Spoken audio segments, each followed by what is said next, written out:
Welcome to More to Come, PW Comic World's weekly podcast on graphic novel and comics publishing. We're recorded. We're all out in the ether. We're all out on the interwebs, on the internet, and recording at our various domiciles. Um, yes, I'm Calvin Reid, a contributing editor at Publishers Weekly. Check us out online at publishersweekly.com/comics. And I'm Heidi MacDonald. I'm the editor-in-chief of The Beat at comicsbeat.com and kcomicsbeat at kcomicsbeat.com. And you can find us at Blue Sky at pwcomicsworld.bsky.social. And I'm Kate Fitzsimons. I'm the podcast producer. And you can find us online on Tumblr, pwcomicsworld.tumblr.com. And don't forget, you can subscribe to More to Come. Well, theoretically on the Apple Podcast app. I'm not sure how that's going. On Spotify, which is updating our uploads, and on Facebook, we're at facebook.com/PW Comics World. And And and don't forget, you could leave us a note about how we're doing. If you have a fan mail, you could let us know, give us a rating, give us a thumbs up, give us something, because we love to hear from our listeners. and when all else fails, you can always find us on PW Comics World. You can always find us on publishersweekly.com/comics. There Yes. you go. And so listeners, yes, we are doing this, trying to do it to video. So that's why Yes, we're all that's sort why of, you see us. but you see us and we're fumbling around. I mean, I Yes. think, Calvin, I do think you kind of buried the lead there a little bit. I mean, we have been on hiatus since just after New York Comic Con. So that was in early October. So a 2 month hiatus. And, we needed to take a break after 14 years. Yeah. So, but we wanted to get back, tell you what happened in the world of comics in 2026, and here we are. So, Yeah, and and we have a lot of new Yeah. plans for the podcast, and we can't wait to be Yeah. back. New yes, format stuff to come, and I think Heidi hit the lead right where the lead should be. You jump right in there at just the right time. yes, So yes. yeah, we're back. We're gonna shake things up a little bit, some new things, some different things. So stay tuned. But as always, this week on More to Come, the year 2025 in review from Diamond's implosion to Batman's absolute triumph and everything in between. Yeah. So W- Well, so our it was Diamond correspondent. it was certainly a momentous year in comics news. I do think it was a revolutionary year. I think there will be before January 14th, 2025 and after January 14th, 2025. I don't think that's necessarily a bad thing, but certainly the Yeah. world of comics changed forever at 2 o'clock on January 14th when Diamond announced that they were filing for Chapter 11 bankruptcy. And if you're a regular listener, you have heard us go on and on and on about this because, okay, we knew it was going to be a little messy. We did not know that there would be three adversary proceedings, one of which has already been dropped, and then 30 more adversary proceedings, which are what they call lawsuits involving a bankruptcy. Now, there's even a separate actual lawsuit going on between Dynamite and Sparkle Pop, which is the company that bought Diamond. There was this incredible who's actually got Diamond thing that went on with Alliance It's like, Entertainment. where's Diamond? Yeah. Where's Diamond? Who's got Diamond? Robert Gorin, the bankruptcy administrator, has become a household name among comics publishers. If you mean by household, a dartboard. And yeah, it's just been That's for crazier than sure. we ever thought it could possibly be. And since last we met, major developments. Okay, like Diamond has now, like for the last 2 months since last we were with you, Diamond has just been, I look at the filings literally every day, and it's like, oh, filing to pay our lawyers $200,000. Oh, filing to pay our bankruptcy administrators for the last month $170,000. And I'm like, where is this money coming from? And then there will be like, oh, another dip financing. And like basically Chase Bank was lending Diamond Mm. money to run while they reorganized.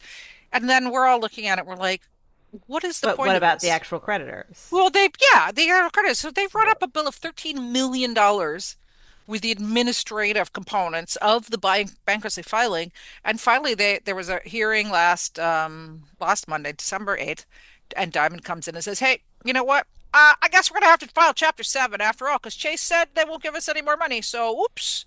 So we've gone from reorganization and catastrophic at every step to Chapter 7, which is the liquidation of all assets. Yes. Now, the real joker in the deck is you know, talked to a few publishers who are involved in this. And, there were two groups, the ad hoc committee and the consignment group. I'm not even Mhm. going to try to say who they are, but, the big, But a group of indie publishers that have books in the right, Olive Branch Warehouse, warehouse, because, and they right? want them back. And they right, want their books back. right. Whereas Diamond has been trying to sell the consignment books Yes. to pay Chase Bank.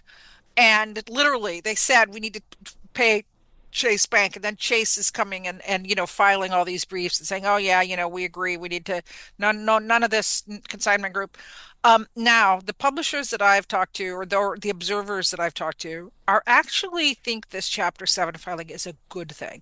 It's going to be taken away from Robert Gorin and Gensler Henrik, which was the company that was administering the bankruptcy, and it's going to be put in the hands of a court-administered trustee, and they are going to just liquidate everything. So it could be that publishers who just wanted their stuff, they just wanted Yes. their stuff, Their stuff back. they wanted their stuff back, and um, But they may have to buy them back under the they Chapter 7 they at will, pennies but on the they were dollar, going to have probably. to. But the thing is, they were going to have to buy it back anyway. Anyway. You see, and here's the thing: it's all being stored by Sparkle Pop at the Olive Branch. No, well, I mean, Stored. I hope it's being stored. Well, Jeez no, it's. Louise. I mean, let's put it this way: it's being stored involuntarily. You can't get it back. Right. It's more the nature of being held hostage. And they're being charged a storage fee, aren't they? Yes, On they Yes. top of are. everything else. Yes, and in order to Now get it that's back, they were going to chutzpah. be. Yeah, so there's just been so many twists and turns in this case. It is mind-boggling. But maybe the biggest twist of all was that the comics industry did not collapse after Diamond did. Well, Most of Heidi, it. you're on. This is a big part. This is one of the big stories, I think, of the year as well.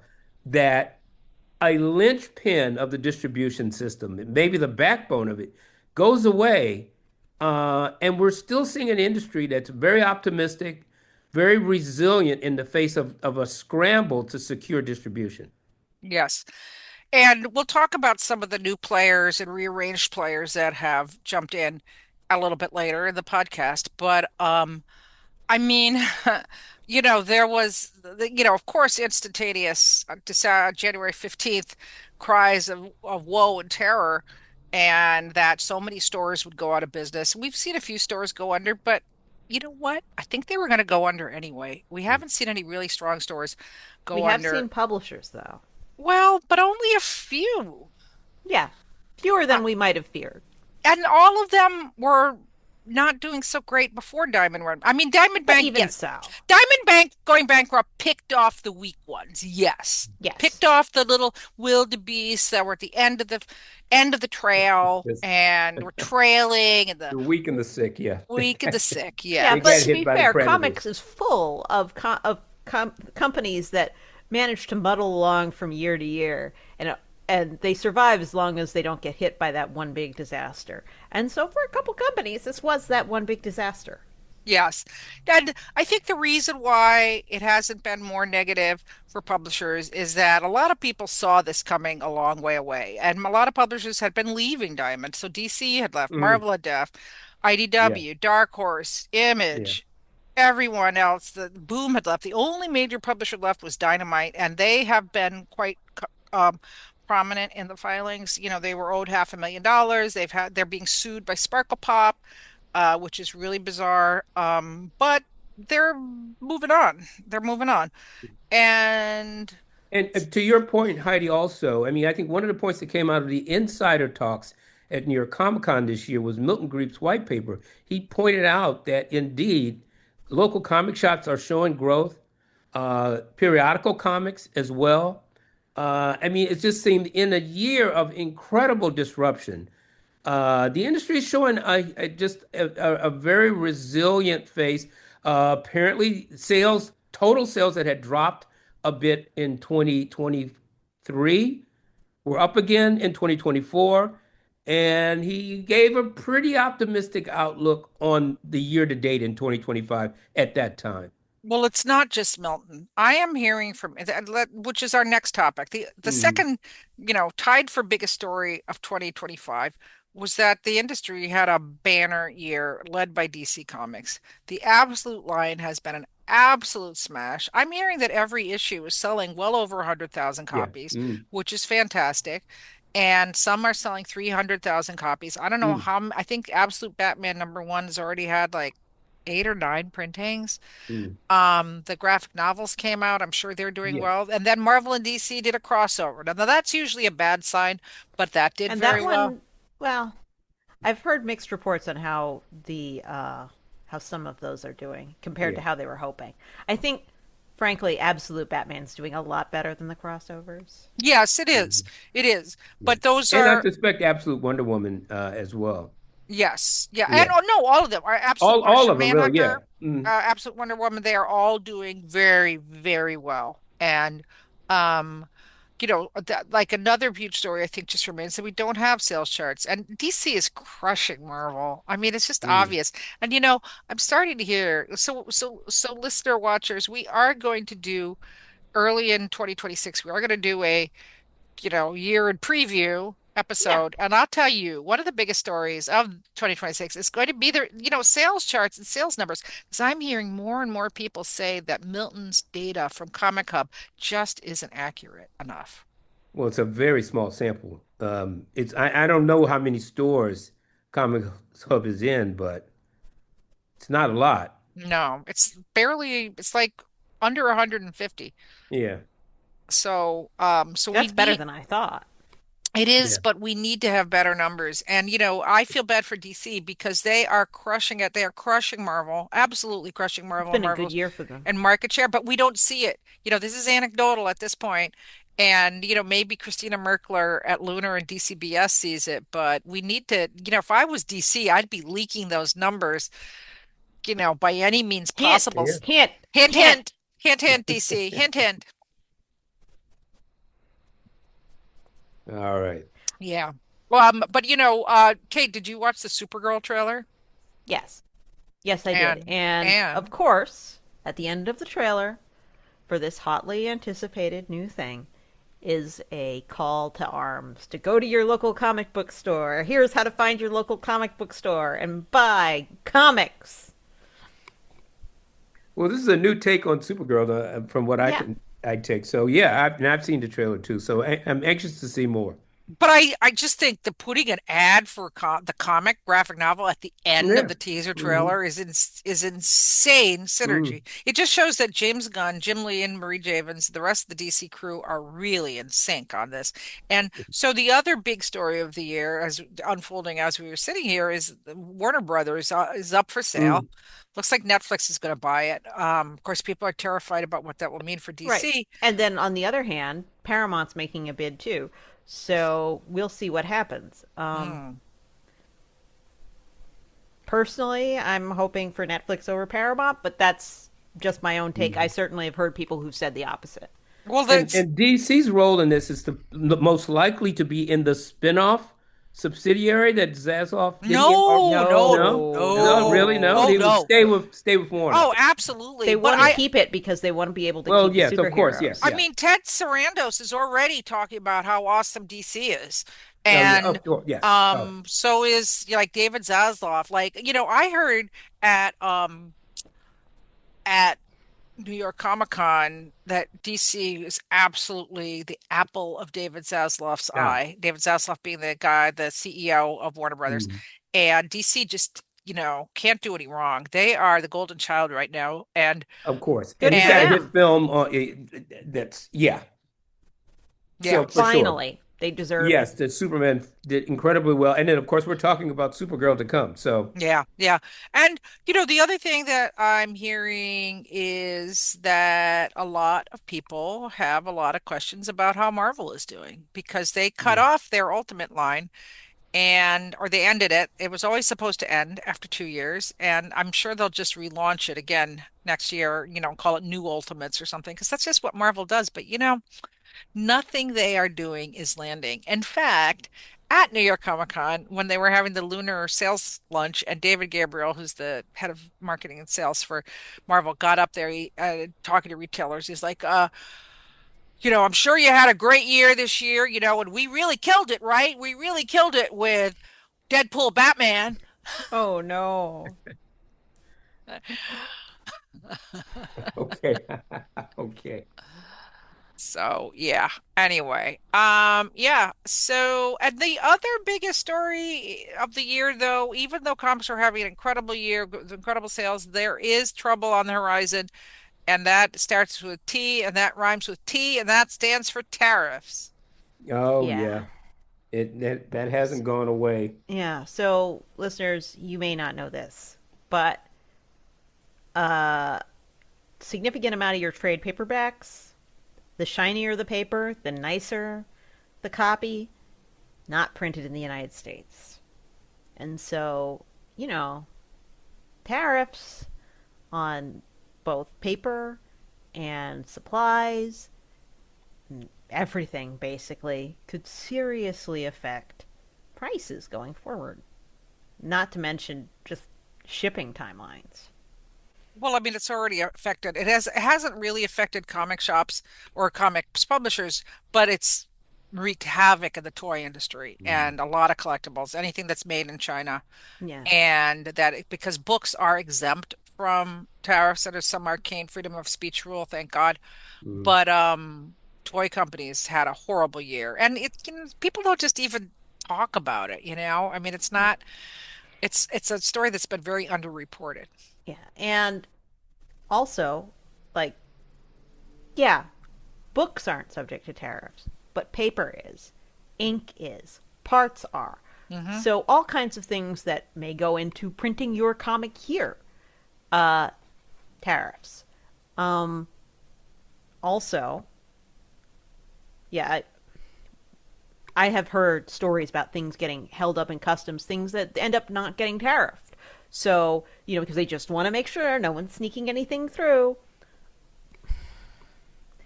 And it's affecting artists because you may know this. If you've ever been to a con, you know this. Artists have a great secondary income stream in a lot of merchandise with prints of their art. And a lot of that merchandise with prints of art is not printed in the United States. Hmm. And so I know that a couple of my favorite artists, things on their store that they're selling for Christmas, they're just like, we can't ship this to the United States. We don't have the bandwidth to deal with the tariffs on this. This is being printed in China. This is being printed in the EU. We just can't send it to the US. Um, so hopefully this situation will settle out without too much further destruction, but it's definitely something to keep in mind. Mm.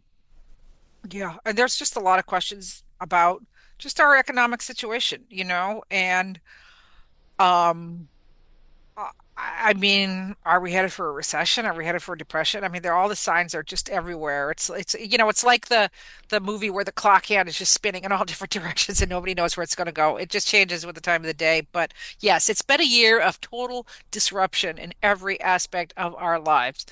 And guess what? That's awful. So, anyway, Yeah. and You know who else has so been affected by that? Funko. yes. Oh, well, Funko, I mean, forget about it.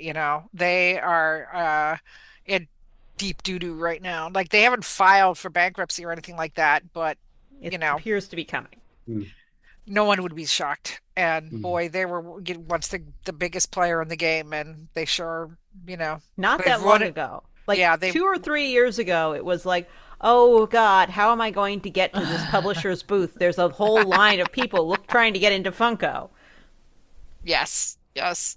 Um, well, unfortunately, among all these types of disruption, it was also a big year for censorship again. Yeah. Yeah. This is continues to be one of the biggest stories of this year, the year before, and no doubt we'll be talking about it on our preview show. And the issues around very often right-wing groups going after public libraries, school libraries, um, uh, uh, even the attack on DEI to suppress an understanding of history. This is pervasive throughout the country. Publishers are organizing to fight back. I want to point, I mean, there's so much going on in so many different places. It's really hard for us to kind of just give you a summing up. But I would point you to Publishers Weekly and our library page, which also looks to the broad fight across the country and how coalitions are building to support librarians who are under enormous pressure from right-wing groups trying to suppress very often any kind of book on race, on sexuality, or gender. Really, and coming up with unfortunately creative arguments to bypass First Amendment rights and our freedom to read. I'm going to point our listeners to a couple of more to come podcasts in the past, number 702 and actually more to come 681, which are both interviews with Jeff Trexler, the executive director of the Comic Book Legal Defense Fund. I do one, Heidi does one, and Jeff goes over all of the threats, or at least many of them, that are going on now around your freedom to read, how it affects graphic novels, manga, and books in general, and what people are doing about it to try to stop it. And I think even today, very quickly, in Publishers Weekly, there was some stories about a suit by a right-wing public legal group. I think it was founded by Stephen Miller. That's filed suit against Penguin Random House, who recently actually won, I think, a case in appellate court in Florida over books being removed from from the public school library. So, look, there's so many going on, but yes, be aware, be involved where you can be. Your right to read the books that you want to read, books that you want your children and young people to be read, they're being threatened every day. Yeah, there was a couple of wins. Yes. There was a couple of appeals court um, um, decisions that actually went in favor. The problem is that the Supreme Court, like they are, they'll make any decision and something that backs up, oh yes, it's okay if we have Yeah. a king, but then they just don't even listen Yeah. to once about the First Amendment. They're totally ignoring those. So, it's super, super, super um annoying and outrageous and just, Yeah. just whatever happened to the government staying out of our business. Yeah. Well, Very selective. yeah. Yeah. The selective outrage. Yeah. Yeah. Well, I mean, that's why we need Comic Book Legal Defense Fund, the ACLU, and Yes. a whole bunch of other organizations to back our Yes. freedom of speech. So the other big story of the year, of course, was AI. And Kate, you've been following this quite closely. Yes. From a number of different angles has AI been a huge story this year. So, one story that's been huge, well, topic that's made many stories in the past year is our friend or enemy, AI. And this has gone everywhere from controversies over whether or not anyone might actually be using AI to create comic art to whether anyone might be using AI to create subtitles to all kinds of uses of AI no one even thought of. So, AWA's Mike Deodato is currently being accused of using AI to help create his art in AWA's Ultimate Oz comic, which he denies. We'll Mhm. see. But there will be undoubtedly more accusations of this to come. I mean, to be fair, I know a lot of artists and a lot of writers who, in the even just the amateur sphere, who are not using AI, who get accused of it. So, you've got both the specter of people sneaking AI in to maybe, steal art, cut corners, and then of people just getting accused of it because what they're creating looks like the kind of thing that got fed in to create the AI in the first place. It's very messy.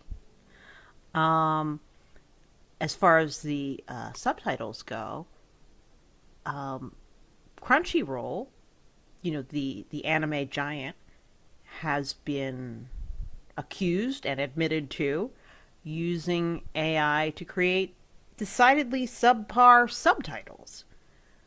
Um, there's question as to, you know, what publishers may start using AI to translate books. For example, Webtoon is ending its fan translation service. Are they going to replace it with AI at some point in the future? We don't know. Yeah. Um, and I'm sorry, Sorry. listeners. Look. This is our guest star, my Guest cat Leo. I think Thank you you, share your Leo, for apartment with Top sharing. Cat, I but think yeah. I think it's wonderful. I think it's wonderful. But You this know. this Yes. this is a serious This will be topic among here our now, this will be and your among cats our are not top. taking this seriously enough. Well, cats don't need to worry about AI. Um, They've got it made. so, uh, for example, um, we've this is one for the outtakes file, people. Yeah, this is a blooper take here, Yeah, but this is a blooper just for forge sure. ahead, Kate. Forge Yeah, ahead. just Your go cats, ahead. Don't worry your, about your it. cats are onward. like Onward. backup Yeah, let singers. Yeah. Leo, can sit and spin, man. So, um, so Crunchyroll is using AI subtitles. We know that Disney has said that they are going to license their content to feed AIs. Yes, that Um, was the Yeah. big Yeah. shocker. we don't we don't know what all content will go into it, but that's Well, they did. They alarming. said that they were licensing 200 characters to Sora. Okay, so that Yes, people will be able to use these 200 characters to make their own little freaky fantasies. Yes. Of Yes. I That are, saw I one of guess, my like that are flooding TikTok right now as I we mean, I, speak. I mean, I hate to say that it's kind of a competency test, but I do notice that older people are posting these dumb little videos. There was one of like Willie Nelson and Keith Richards building the pyramids, and I'm like, dude, what are you? I mean, Yeah. I got caught a few times myself, but anyway, I and Yes. everyone's saying that Disney did it because it's like piracy. It's going to happen anyway, and they want to try Mm, to control the narrative, but we'll see. That was a yeah. shocker to me, boy. yeah. And but not only that, they're going to be allowing AI generated content to appear on Disney Plus. Like we just don't know. What is happening to Leo? Leo does this thing where he has his squeaky mouse and then he sings his squeaky mouse song. Is that what? Well, I think Kate's cats are always one of the biggest stories of the year. So this Absolutely, comes as no 100%. surprise And I that mean, cats you get a are ringing an internet hit, so endorsement from the yeah. cat community. Yeah, and yeah. meanwhile, let me just tell you, my DMs are going insane on my computer because I'm on this podcast. I just had to step away from editing, and boy, a lot is happening right now. Mm, But you know what? Sit and spin, take a breather, kids. It can wait for another 30 minutes until I finish our podcast. yeah. Jeez Louise. Ay, ay, ay, ay, ay, ay. But I mean, Okay. I think The world keeps rolling on whenever we yeah. make our podcast anyway. Yeah, and I Um, think it's important to note that, obviously professional organizations are really taking a stand, and including, I think, Jim Lee at New York Comic Con this year. Was it New York Comic Con? Yes, it was New York Comic Con. Yeah. About the role of which there is none in like comic book art, illustration, covers, and the like. Yeah. Yeah. I mean, Netflix has been using AI for subtitles. Who Well, knows? YouTube uses it for subtitles. Yes. But I mean I mean, that's a pretty basic and not that bad use of AI. It's like not but artistic subtitles, but just, captions basically. right. I mean, I think let's put it this way. I think for situations like YouTube where this is not long-term content, this is ephemera as it were. Hmm. Sure.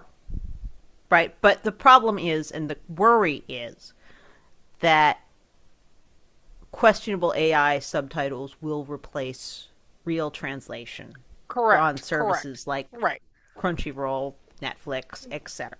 Yeah, and I do think that's a very legit, and I think it's a legitimate differentiation. Yeah. All transcription services are AI based. They have been for years before the current Yeah. AI boom. And so, yeah, just using AI to create a transcript is very different than having a created translation. I think what's interesting about the AI,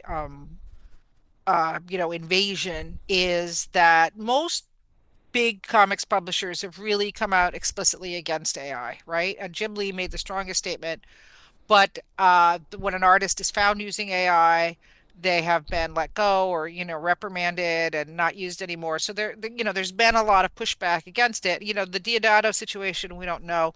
Like there was this other artist on Facebook just today who took a line drawing and then he did the AI version and, it looks like this, airbrush slop. And he's like, "Hey, look how much fun this was." And you should see the comments on this. I mean, he's I being can only ratioed imagine. on his face. But I mean, they're gentle. They're Mm, kind. No one's just like, but everybody's saying, "Hey, buddy, do you really think this is better? You need to be careful mm. once you open the gate and let this happen." And they're also saying your original sketch had life and this has no life. So, this is this going to be one of the biggest stories of 26? Yes. Yes.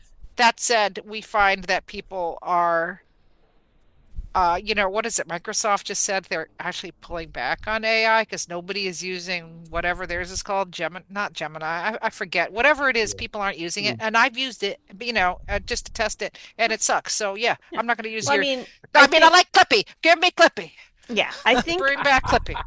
I think we may find by the end of 2026 that we have reached peak current generation of AI because a lot of it's the newest trend that you should try to put the current generation of large language model style AI into all kinds of things where maybe users don't need it. Maybe it's not cost effective. Maybe it's not time effective. And the fact of the matter is that it really seriously looks like OpenAI, which is the heart of the current large language model boom, is in financial trouble. So basically, it costs more to run than they are taking in income, and there doesn't seem to be a plan to get out of that at the moment with the current technology. So You know, we'll see more on that. when is the last time somebody said, "Hey, I've got some NFTs I'd like to sell you"? Yeah. True. I mean, but listeners, I'm not a Luddite. I'm saying this Yeah. current generation and type of AI, right? Yeah. Like, as AI iterates and there are new forms, as we find new ways to use it, some ways will be useful and some will not. And people who are like, everything is AI now, I don't think it's going to be like that. I think we're going to find where it's useful and where maybe it's not very helpful at all. A new and novel use of AI, which the effects of which we will see in the comics and anime industry going forward, is that the Japanese government is started to use artificial intelligence to track down manga and anime piracy. Mm. So um, they're hoping that it will successfully make copyright calls and let them know what is actual piracy and what is just someone's fan art. Um, we'll see. But this is coming from an article on the South China Morning Post. Um, and Japan, in the past year, has been cracking down very heavily on piracy, more than usual, because they claim that they've lost $55 billion a year to it. So I think we're going to see more use of AI do things like that. So more on that, but I will take an artist's created or even a fan artist's created art over AI art any day. And let's hope that there are fewer things like the pirated Ghibli AI Mm. creating soulless iterations of faux Studio Ghibli art. Well, I mean, the real issue, the real biggest story of 2025 was just people's increasing inability to distinguish between reality and propaganda. And AI slop is definitely part of that. I mean, the shitification is coming faster and faster and faster. And that's it. People really just don't even care about what might be reality anymore. And Or even if they care, they may not even realize that right. what AI can do. Like, I actually, listeners, my father is a very intelligent man. He's not stupid at all. Uh, he's also 76. And so he was like, I wonder why there are suddenly so many videos on TikTok of cats chasing bears. I didn't know cats chased bears. And I had to sit him down. I was like, look how they all seem to Yeah, be in the same yard, despite being yeah, different cats and different bears. Hmm. This is AI. So, yeah. listeners, sit your children and your parents down and talk them through how to spot AI. Yeah, and anyway, I could go on and on. I do have Yeah. some AI videos that Facebook keeps throwing at me, and it just amuses me when they decide this is the one du jour that they're going to send me, and most of them involve animals, and then I'm like, well, that didn't really happen, but it's not like Leo. I just don't let Leo become part of the language model. Don't license Leo to AI, Kate. So No. But unfortunately, you can't copyright a cat. yes. Well, thank God. That, Thank God. So, all right. So that's definitely some of the biggest topics. So some more things that happened the year in conventions. Well, the big news in conventions is actually for 26, but there will be no Angoulême Comics Festival. yeah. And Yeah, that's a huge story of the year. This is an amazing turnaround here. Um, Once again, the beat has been covering this really extensively, so we kind of have to throw it to you, Heidi. But yeah. Well, um, I would point to Dean Simons, one of our correspondents who's based in mm, England, who has really been doing an incredible job on this story, and he's gotten a lot of really solid firsthand reporting. mm. But we've been talking about this for like a decade about Really, how, absolutely. Since yes, I about was at Angoulême, yes, and my first time there was 2014. I think you went I went 2015, 2016. 2016, right? Yeah, And then 2017, I believe, was this year where Frank Bondo was like, women can't, aren't, there was no female I think that. Well, I think the year nominees. I went there, he was making incredibly misogynist statements. Hmm. Yeah. Yeah. Like Um, women, women aren't funny, yeah, that kind of you shit. know, there are Woof. no Uh, important yeah, women cartoonists there in are the no, history of cartooning. I mean, insane um, things and, that come out of the mouth of uh, someone representing one of the great comics festivals of the world. and that's just the tip of the iceberg. There's been talk about financial miscreancy, mischief, financial mischief, and just Mhm. how Bondo's company, which his company runs the show. There is also the actual festival, which isn't they don't run it, right? They hire Bondo's Yeah, company yeah, to run it. yeah. And Yes. then there's the city, which is also involved in it. So there's always been this three-part kind of, or I won't say always, because apparently there's been some changes in that. But also now the city Anyway, two of the three of these legs of this particular stool seem to have been pretty rotten, and the stool is not sitting up. So the Yeah. crux was like a story that came out in January about a worker who was sexually assaulted at the 25 the 25 show, and then when she reported it, she got fired. So that didn't sit too well, Right. and that's And pretty then yes. Frank Bondeau's and his company's contract to run the festival was renewed for 9 years.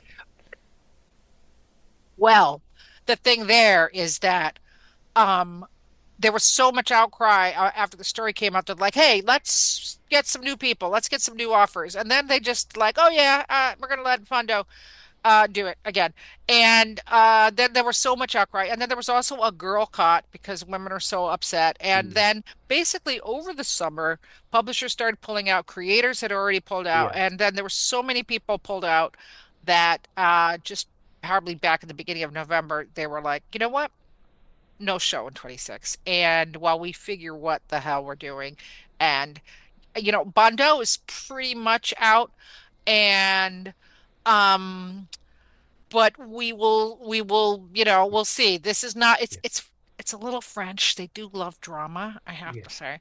But And can I just jump Well, in for but a this second, would Heidi? French are not Because they've unique. also, excuse me, Kate, but we've also seen that there's a broad-based boycotting of the show to show their disapproval of Bondu and his handling and managing of the festival around a broad range of areas. In addition, the festival is publicly funded to a great extent by the French public funds, and that they have pulled back. Bondu seems to be saying that, that's the only reason why it was canceled. But as we know, the withdrawal of public funds, and this is from the Beats reporting, had as much to do with the boycott that's going on, the girl cot that you mentioned, as well as stars like Art Spiegelman and others who have signed a petition to not attend this show until management has been changed.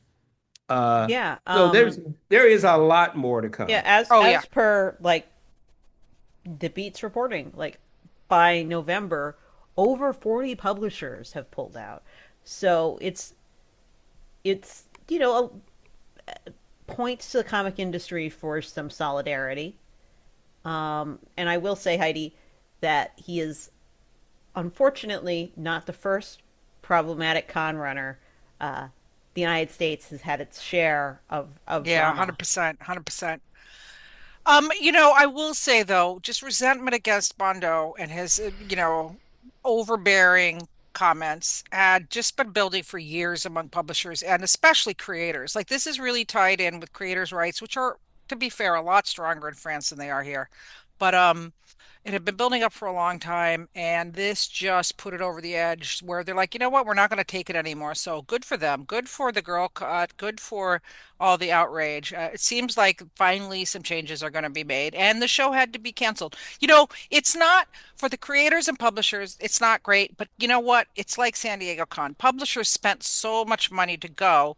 I don't think they actually made any money there. Yeah. For creators, it was kind of a grueling thing where they had to sit and sign and do sketches for 4 hours at a clip. So I don't think it's really going to hurt creators or publishers. Yeah. I But it mean, may hurt the There's city of Angoulême. well, that's what I was about to say. It is devastating for Angoulême. This is their big thing. This is Yeah. where they make all their money. And it'd be like, I mean, look, if Comic-Con did leave San Diego, nobody's ever like, is San Diego going to survive? Of course, it's like America's eighth biggest city. Yeah. Um, it's going to be fine. Yeah, they're going to miss that money, but San Diego would puddle on, but they like the money. They like getting the money, but Yeah. it They has do. other things going for it. Angoulême does not Yeah. have other things going for it.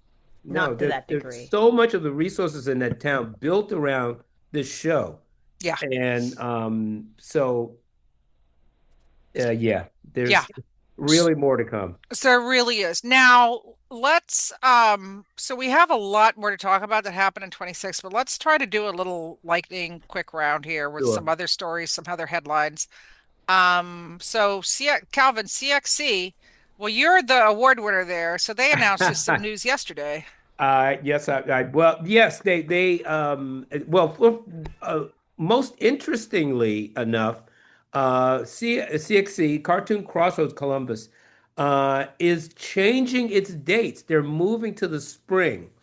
And that'll be in the spring of 2027, and it's actually going to be. They do have a date up. I believe it's in April. Yes, April 15th through April 18th. I'm reading the press release. Hmm. 2027. They also are announcing a new executive festival manager for the show, Alicia Nash, who I believe she teaches illustration at what is the Columbus College of Art, I believe it is. Yeah. The Columbus College of Art and Design.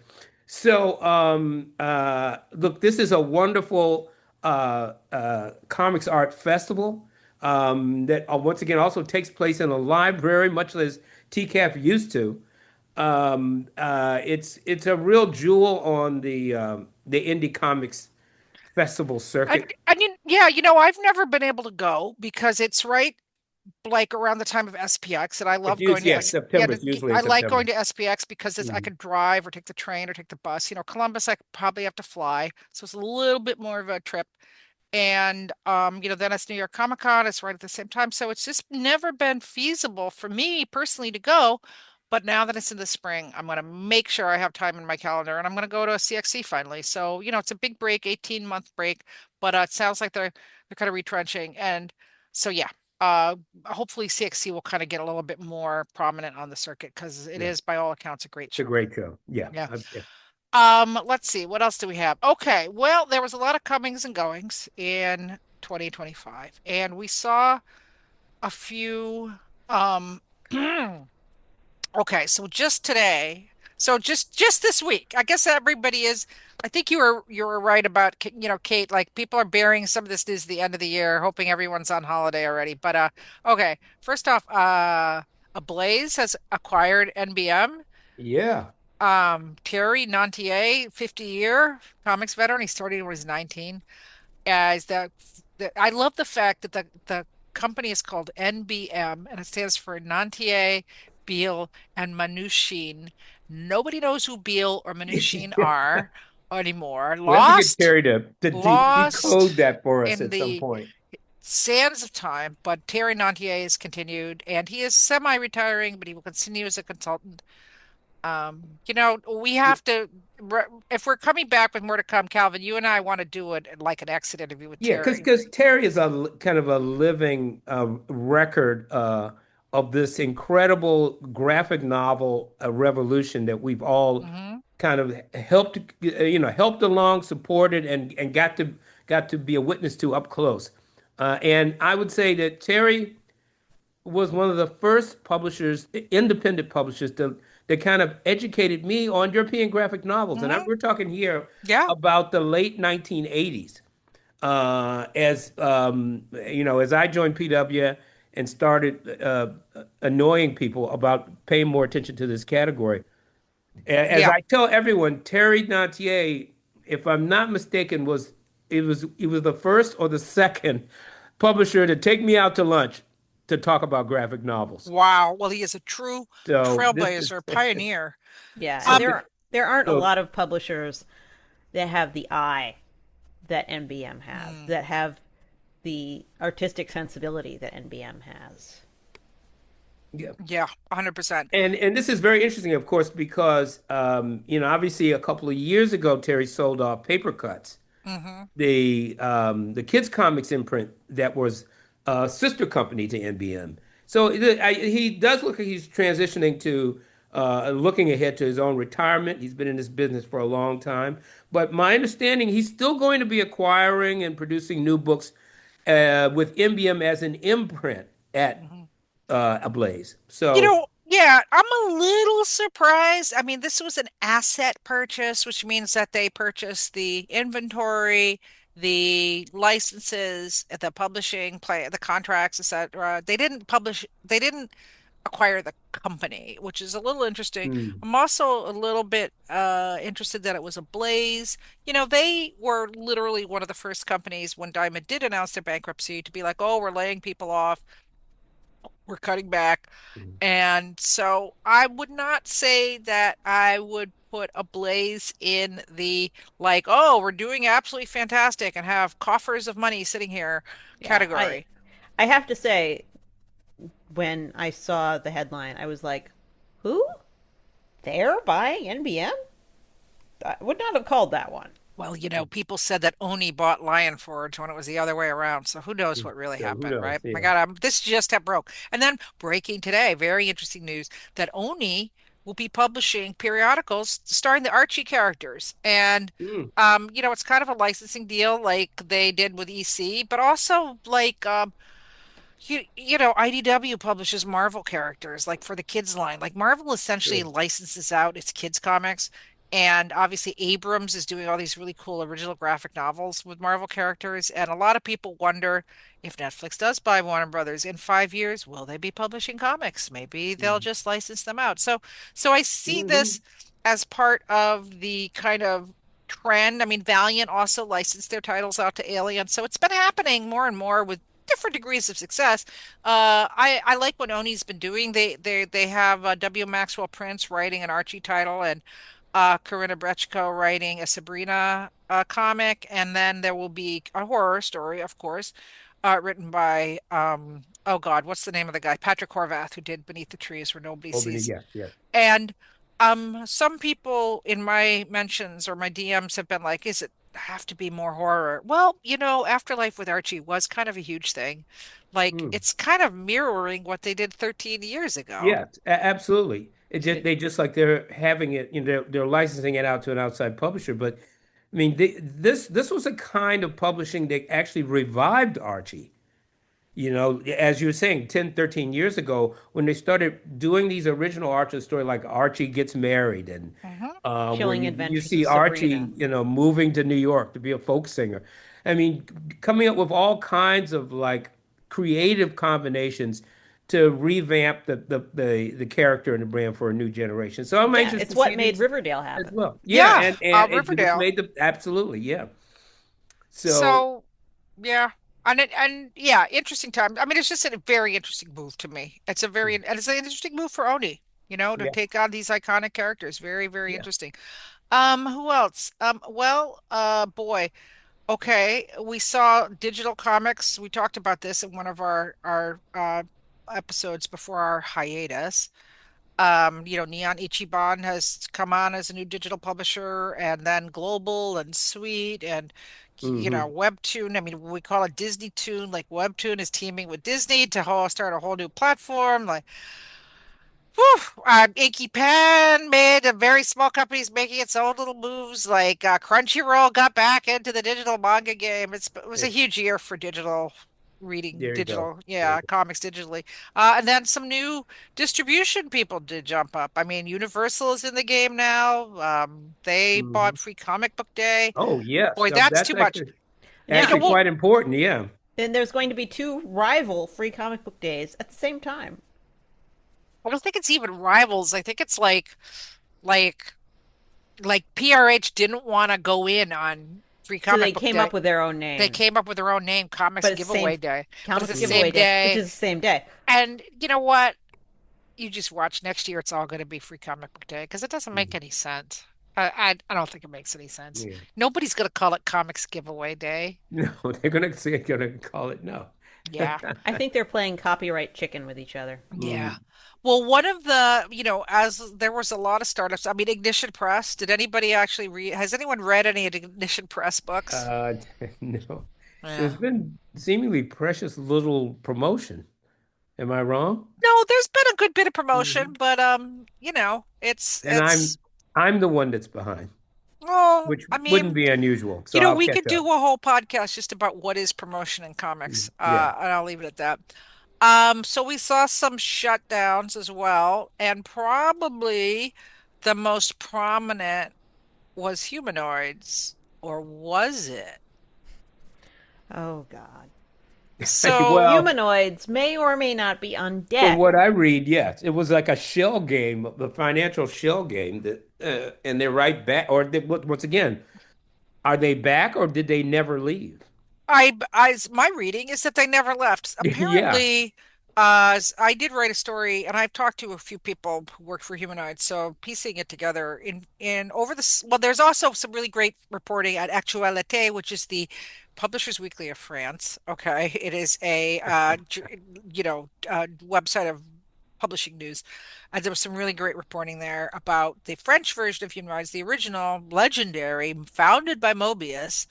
Um, Humanoids that Hmm. and the owner of both Humanoids US and France is this guy named Fabrice DJ. Geiger. I don't know how you I say think his it's name. So DJ. Gige, let's say Gige. And he uh went to the office and over the summer is like, hey guys, no money for payroll. That's it. Okay. They call it something else in France, receivership. Hmm. They don't they're I don't I'm not familiar with the French bankruptcy laws, but basically they kind of filed a pretty hefty we're not coming back bankruptcy. And then in October Humanoids US filed Chapter 7, like, oh, that's it, we're done.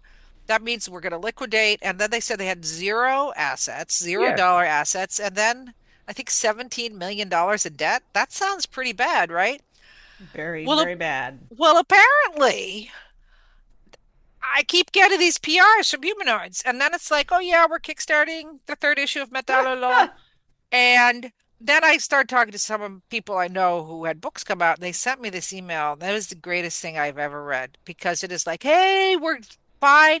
We just rebranded as Humanoid Studios. Yeah. And, I guess we should have told you. We're sorry you found out about the Chapter 7 that way. We didn't think anyone would think it was newsworthy. And I guess we should have told you Are you about it, but kidding? everything's fine. Fine, just fine. And Yeah. yeah, all your They've contracts are fine. We're just moving on. Everything's yeah, fine. We're fine. Yeah, because they've this is essentially the moved best. all of the assets from the U.S. company to Humanoid Studio. So they Well, and left it with the liabilities. that's not quite so apparently DJ is Swiss and he has created a company based in Luxembourg, Oh which is dear. like Switzerland, and it's all the EU, but Yeah. Luxembourg has got a lot of privacy laws, I guess. And so there is a French, and it's like Humanoids SARL or something, and this Mm. is an overall holding company. And what these people do, we've seen this with the Diamond bankruptcy, and now I see it many, many times. This some rich dude creates like all these shell companies, they have salted away because you have to have it pre-existing. You create an LLC, and then when your one company's bad, you just move it over to another one. And say like, and if you, the debt from Humanoids, this is the best part. The debt is a loan from Gige himself Oh to no. his own company, $7 million Mhm. dollars that he can't pay back, or maybe $4 million dollars. And then there is a loan from the bank that's like $100,000. And then there's this $10 million dollar debt that is a disputed contract with a media partner. And Mm. so to me, it's like, oh, you just didn't want to pay this guy $10 million dollars, so you filed Chapter Yeah, 7. yeah. So what this says to me is maybe don't do business with humanoids because if they decide they don't want to pay you, they may do something funky. So I will say this in their defense. I have not heard that they have not paid creators. Creators have all been paid. The Good contracts have been, priorities. yes, and because they have apparently some money that they had put aside for paying No doubt, creators. no doubt. Their rates And may let's be remember low. now, this is one of the most famous publishers in French comics. Well, they invented Metal They, Law, yeah, otherwise known as Heavy Metal Magazine. yeah. So it's like, yeah. Okay. Well, you know what? Let's move on. I want to do one more business story. It's just that Kickstarter had a huge year in comics. Dungeon Crawler Carl. We did the Hmm. panel at New York Comic Con. They did was it Vault did it, and Oh, yes, the Kickstarter made 2.3 yes. And you million dollars. moderated the panel, Yes, John. Yeah, yes, I did. But they made 2.3 million dollars from this very, very popular lit RPG. Lit RPGs conquering the world, I'm It telling is, you. it is. And then the numbers are crazy. there Yeah. was tons of other um like Kickstarter comics that were like six figures. Like it just went nuts this year. And then there was also a strike, but that was settled. So yeah, a big year. So I am going to throw it over to Calvin though to talk about why we all do this. Best comics of the year. Yeah, okay, because I think we're running down on time here. So hold on just a second. Um, Better well, look, hold well, on. certainly, there are numerous lists out now this time of year of the best graphic novels, and I'm sure the Beat has its own listings coming out pretty Well, soon. they If there came aren't, out. We had like 50 books on our list, so there we you go. we went But nuts. at Publishers Weekly, we do our best books list of the year, and we also do the our graphic novels review editor, Meg Lemke, puts together the PW Graphic Novel Critics Poll. So if you go to publishersweekly.com/comics, you can get a look at our best books of 2025. Very quickly, I'll go over them. Um, Tongues by Anders Nilsson, Black Arms to Hold You Up, The History of Black Resistance by Ben Passmore. A wonderful book, Do Admit, The Mitford Sisters and Me by Mimi Pond, which I It's a think was really also great an one. Eisner winner, wasn't it? I Joe don't think it's Sacco's up The for Once and Eisner's yet. Future Riot, and Spent by Alison Bechtel, a hilarious pseudo memoir. But don't forget the PW graphic novel critics poll, where I think we had a It was a tie this tie year. again. It's for like the Yeah. 12th year in a row, a tie, and it was Do Admit and Spent. So Mimi Yes. Pond There and you Alison go. Bechdel. Alison Bechdel's won the poll several times before. She won for Yes. Fun Home, I believe, in the very first poll I we think did. so. Yeah. I think you're right. That's how far back it So, goes. and factly, just recently, just on another tip, the New York Times has put out its best graphic novels of the year award too. So I'll send you to the New York Times Yes, for well, that. I will send you to the beat. We do have our best of list. It includes quite a few absolute titles. I mean, things like the Absolute Batman Annual by Daniel Warren Johnston, which is a masterpiece. My one pick on there is Insectopolis. I want to give a shout out. I thought there would be more buzz for this book. It's beautiful.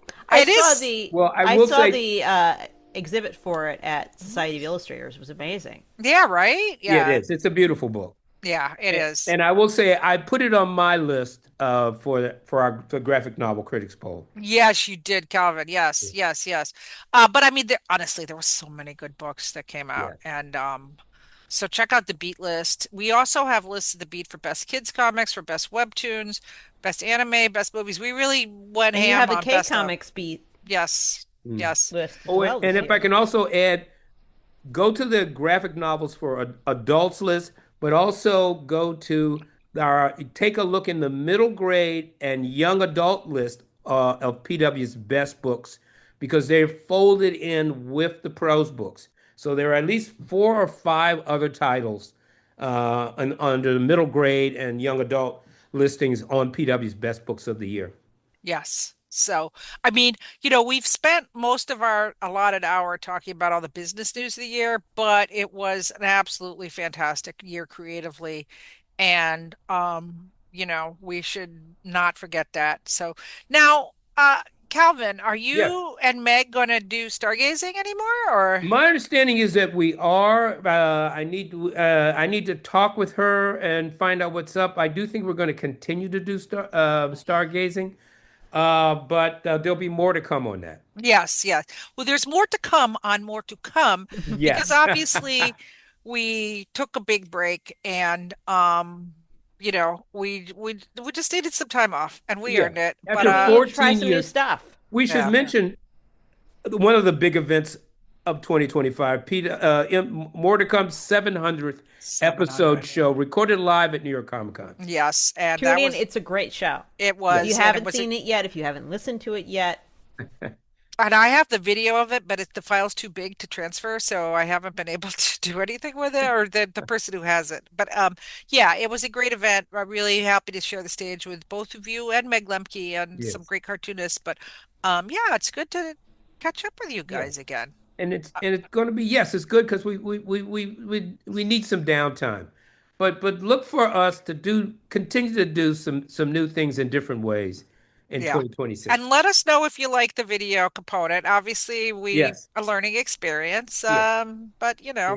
How's my hair? yeah, well, mine is Yeah. like Jesus, what a shambles. But well, you know what You though, look like a guys? webtoon character. I do. Pink is very webtoon.